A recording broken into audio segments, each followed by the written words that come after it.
हरे कृष्ण। श्रीमद् भगवद गीता यथारूप अध्याय 11 विराट रूप।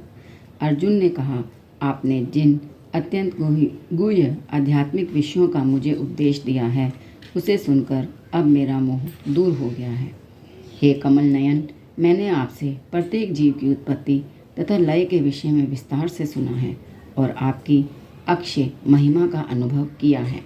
हे पुरुषोत्तम, हे परमेश्वर, यद्यपि मैं अपने समक्ष आपके द्वारा वर्णित आपके वास्तविक रूप में देख रहा हूँ, किंतु मैं ये देखने का इच्छुक हूँ कि आप इस दृश्य जगत में किस प्रकार प्रविष्ट हुए हैं। मैं आपके उसी रूप का दर्शन करना चाहता हूँ। हे प्रभु, हे योगेश्वर, यदि आप सोचते हैं कि मैं आपके विश्व रूप को देखने में समर्थ हो सकता हूँ तो कृपा करके मुझे अपना असीम विश्व रूप दिखलाइए। भगवान ने कहा, हे अर्जुन, हे पार्थ, अब तुम मेरे ऐश्वर्य को सैकड़ों हजारों प्रकार के दैवी तथा विविध रंगों वाले रूपों को देखो। हे भारत, लो तुम आदित्यों, वसुओं, रुद्रों, अश्विनी कुमारों तथा अन्य देवताओं के विभिन्न रूपों को यहाँ देखो। तुम ऐसे अनेक आश्चर्यमय रूपों को देखो जिन्हें पहले किसी ने ना तो कभी देखा है ना सुना है। हे अर्जुन, तुम जो भी देखना चाहो उसे तत्क्षण मेरे इस शरीर में देखो। तुम इस समय तथा भविष्य में जो भी देखना चाहते हो उसको यह विश्व रूप दिखाने वाला है। यहाँ एक ही स्थान पर चर अचर सब कुछ है, किंतु तुम मुझे अपनी इन आँखों से नहीं देख सकते, अतः मैं तुम्हें दिव्य आँखें दे रहा हूँ। अब मेरे योग ऐश्वर्य को देखो। संजय ने कहा, हे राजा, इस प्रकार कहकर महायोगेश्वर भगवान ने अर्जुन को अपना विश्व रूप दिखलाया। अर्जुन ने उस विश्व रूप में असंख्य मुख, असंख्य नेत्र तथा असंख्य आश्चर्यमय दृश्य देखे। यह रूप अनेक दैवी आभूषणों से अलंकृत था और अनेक दैवी हथियार उठाए हुए था। यह दैवी मालाएं तथा वस्त्र धारण किए था और उस पर अनेक दिव्य सुगंधियां लगी थी। सब कुछ आश्चर्यमय, तेजमय, असीम तथा सर्वत्र व्याप्त था। यदि आकाश में हजारों सूर्य एक साथ उदय हों तो उनका प्रकाश शायद परम पुरुष के इस विश्वरूप के तेज की समता कर सके। उस समय अर्जुन भगवान के विश्वरूप में एक ही स्थान पर स्थित हजारों भागों में विभक्त ब्रह्मांड के अनंत अंशों को देख सका। तब मोहग्रस्त एवं आश्चर्यजनित चकित रोमांचित हुए अर्जुन ने प्रणाम करने के लिए मस्तक झुकाया और वह हाथ जोड़कर भगवान से प्रार्थना करने लगा। अर्जुन ने कहा, हे भगवान कृष्ण, मैं आपके शरीर में सारे देवताओं तथा अन्य विविध जीवों को एकत्र देख रहा हूँ। मैं कमल पर आसीन ब्रह्मा, शिवजी तथा समस्त ऋषियों एवं दिव्य सर्पों को देख रहा हूँ। हे विश्वेश्वर, हे विश्वरूप, मैं आपके शरीर में अनेकानेक हाथ, पेट, मुंह तथा आंखें देख रहा हूँ जो सर्वत्र फैले हैं और जिनका अंत नहीं है। आप में ना अंत दिखता है, ना मध्य और ना आदि। आपके रूप को उसके चकाचौंध तेज के कारण देख पाना कठिन है, क्योंकि वह प्रज्वलित अग्नि की भांति अथवा सूर्य के अपार प्रकाश की भांति चारों ओर फैल रहा है। तो भी मैं इस तेजोमयी रूप को सर्वत्र देख रहा हूँ, जो अनेक मुकुटों, गदाओं तथा चक्रों से विभूषित हैं। आप परम आद्य ज्ञेय वस्तु हैं। आप इस ब्रह्मांड के परम आधार हैं। आप अव्यय तथा पुराण पुरुष हैं। आप सनातन धर्म के पालक भगवान हैं। यही मेरा मत है। आप आदि, मध्य तथा अंत से रहित हैं। आपका यश अनंत है। आपकी असंख्य भुजाएं हैं और सूर्य तथा चंद्रमा आपकी आंखें हैं। मैं आपके मुख से प्रज्वलित अग्नि निकलते और आपके तेज से इस संपूर्ण ब्रह्मांड को जलते हुए देख रहा हूँ। यद्यपि आप एक हैं, किंतु आप आकाश तथा सारे लोकों एवं उनके बीच के समस्त अवकाश के में व्याप्त हैं। हे महापुरुष, आपके इस अद्भुत तथा भयानक रूप को देखकर सारे लोग भयभीत हैं। देवों का सारा समूह आपकी शरण ले रहा है और आप में प्रवेश कर रहा है। उनमें से कुछ अत्यंत भयभीत होकर हाथ जोड़े आपकी प्रार्थना कर रहे हैं। महर्षियों तथा सिद्धों के समूह कल्याण हो कहकर वैदिक स्तोत्रों का पाठ करते हुए आपकी स्तुति कर रहे हैं। शिव के विविध रूप आदित्यगण, वसु, साध्य, विश्वदेव, दोनों अश्विनी कुमार, मरुदगण, पितृगण, गंधर्व, यक्ष, असुर तथा सिद्धदेव सभी आपको आश्चर्यपूर्वक देख रहे हैं। हे महाबाहु, आपके इस अनेक मुख, नेत्र, बाहु, जंघा, पांव, पेट तथा भयानक दांतों वाले विराट रूप को देखकर देवतागण सहित सभी लोग अत्यंत विचलित हैं और उन्हीं की तरह मैं भी हूँ। हे सर्वव्यापी विष्णु, नाना ज्योतिर्मय रंगों से युक्त आपको आकाश का स्पर्श करते, मुख फैलाए तथा बड़ी बड़ी चमकती आंखें निकाले देखकर भय से मेरा मन विचलित है। मैं ना तो धैर्य धारण कर पा रहा हूँ, ना मानसिक संतुलन ही पा रहा हूँ।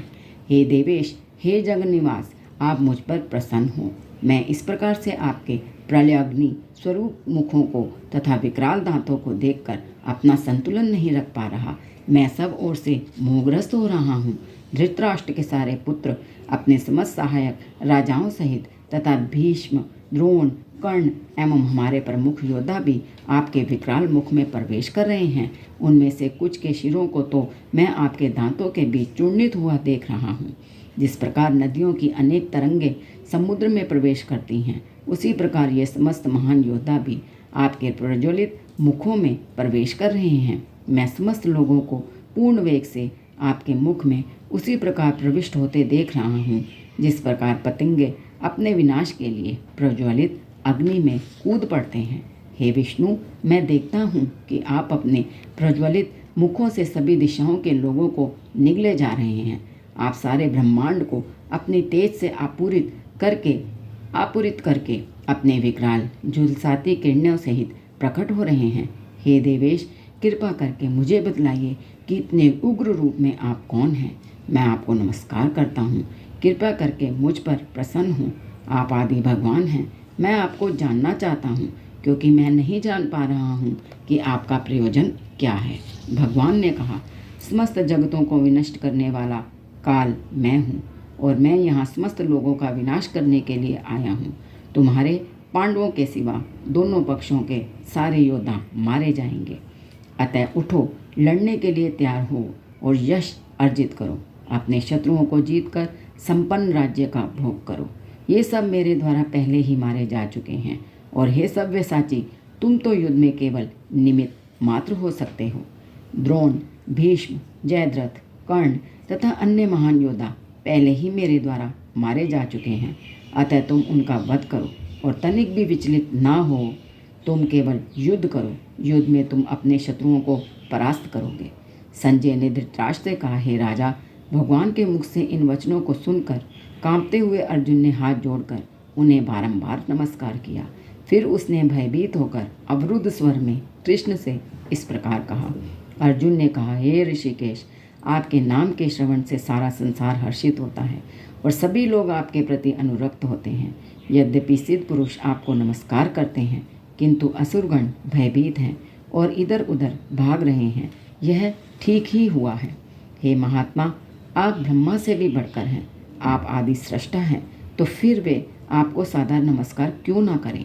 हे अनंत, हे देवेश, हे जगन्निवास, आप परम स्तोत्र, अक्षर, कारणों के कारण तथा इस भौतिक जगत से परे हैं।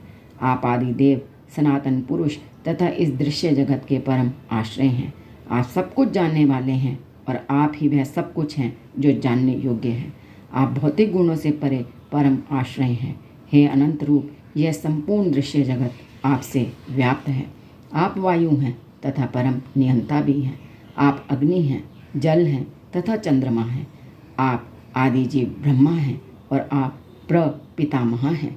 अतः आपको 1000 बार नमस्कार है और पुनः पुनः नमस्कार है। आपको आगे, पीछे तथा चारों ओर से नमस्कार है। हे असीम शक्ति, आप अनंत पराक्रम के स्वामी हैं। आप सर्वव्यापी हैं, अतः आप सब कुछ हैं। आपको अपना मित्र मानते हुए मैंने हठपूर्वक आपको हे कृष्ण, हे यादव, हे सखा जैसे संबोधनों से पुकारा है, क्योंकि मैं आपकी महिमा को नहीं जानता था। मैंने मूर्खतावश या प्रेमवश जो कुछ भी किया है, कृपया उसके लिए मुझे क्षमा कर दें।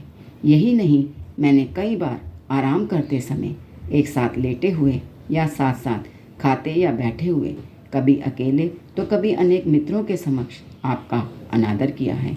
हे अच्युत, मेरे इन समस्त अपराधों को क्षमा करें। आप इस चर तथा अचर संपूर्ण दृश्य जगत के जनक हैं। आप परम पूज्य महान आध्यात्मिक गुरु हैं। ना तो कोई आपके तुल्य है, ना ही कोई आपके समान हो सकता है। हे अतुल शक्ति वाले प्रभु, भला तीनों लोकों में आपसे बढ़कर कोई कैसे हो सकता है। आप प्रत्येक जीव द्वारा पूजनीय भगवान हैं।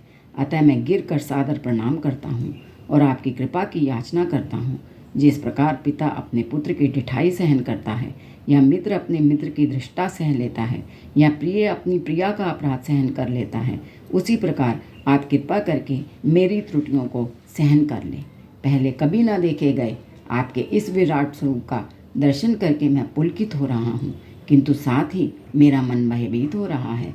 अतः आप मुझ पर कृपा करें और हे देवेश, हे जगन्निवास, अपना पुरुषोत्तम भगवत स्वरूप पुनः दिखाएं। हे विराट रूप, हे सहस्त्रभुज भगवान, मैं आपके मुकुटधारी चतुर्भुज रूप का दर्शन करना चाहता हूँ, जिसमें आप अपने चारों हाथों में शंख, चक्र, गदा तथा पद्म धारण किए हुए हों। मैं उसी रूप को देखने की इच्छा करता हूँ। भगवान ने कहा, हे अर्जुन, मैंने प्रसन्न होकर अपनी अतरंगा शक्ति के बल पर तुम्हें इस संसार में अपने इस परम विश्व रूप का दर्शन कराया है। इसके पूर्व अन्य किसी ने इस असीम तथा तेजोमय आदि रूप को कभी नहीं देखा था। हे कुरुश्रेष्ठ, तुमसे पूर्व इस विश्व रूप को किसी ने नहीं देखा, क्योंकि मैं ना तो वेद अध्ययन के द्वारा, ना यज्ञ, ना दान, ना पुण्य या कठिन तपस्या के द्वारा इस रूप में इस संसार में देखा जा सकता हूँ। तुम मेरे इस भयानक रूप को देखकर अत्यंत विचलित एवं मोहित हो गए हो। अब मैं इसे समाप्त करता हूँ। हे मेरे भक्त, तुम समस्त चिंताओं से पुनः मुक्त हो जाओ। तुम शांत चित्त से अब अपना इच्छित रूप देख सकते हो। संजय ने धृतराष्ट्र से कहा। अर्जुन से इस प्रकार कहने के बाद भगवान कृष्ण ने अपना असली चतुर्भुज रूप प्रकट किया और अंत में 2 भुजाओं वाला अपना रूप प्रदर्शित करके भयभीत अर्जुन को धैर्य बंधाया। जब अर्जुन ने कृष्ण को उनके आदि रूप में देखा तो कहा, हे जनार्दन, आपके इस अति सुंदर मानवीय रूप को देखकर अब मैं स्थिर चित हूँ और मैंने अपनी प्राकृत अवस्था प्राप्त कर ली है। श्री भगवान ने कहा, हे अर्जुन, तुम मेरे जिस रूप को इस समय देख रहे हो उसे देख पाना अत्यंत दुष्कर है। यहाँ तक कि देवता भी इस अत्यंत प्रिय रूप को देखने की ताक में रहते हैं। तुम अपने दिव्य नेत्रों से जिस रूप का दर्शन कर रहे हो उसे ना तो वेद अध्ययन से, ना कठिन तपस्या से, ना दान से, ना पूजा से ही जाना जा सकता है। कोई इन साधनों के द्वारा मुझे मेरे रूप में नहीं देख सकता। हे अर्जुन, केवल अनन्य भक्ति द्वारा मुझे उस रूप में समझा जा सकता है जिस रूप में मैं तुम्हारे समक्ष खड़ा हूँ, और इसी प्रकार मेरा साक्षात दर्शन भी किया जा सकता है। केवल इसी विधि से तुम मेरे ज्ञान के रहस्य को पा सकते हो। हे अर्जुन, जो व्यक्ति सकाम कर्मों तथा मनोधर्म के कलमश से मुक्त होकर मेरी शुद्ध भक्ति में तत्पर रहता है, जो मेरे लिए ही कर्म करता है, जो मुझे ही जीवन लक्ष्य समझता है, जो प्रत्येक जीव से मैत्री भाव रखता है, वह निश्चय ही मुझे प्राप्त करता है। इस प्रकार श्रीमद् भगवद गीता के 11वें अध्याय विराट रूप का भक्ति वेदांत अर्थ पूर्ण हुआ। हरे कृष्णा।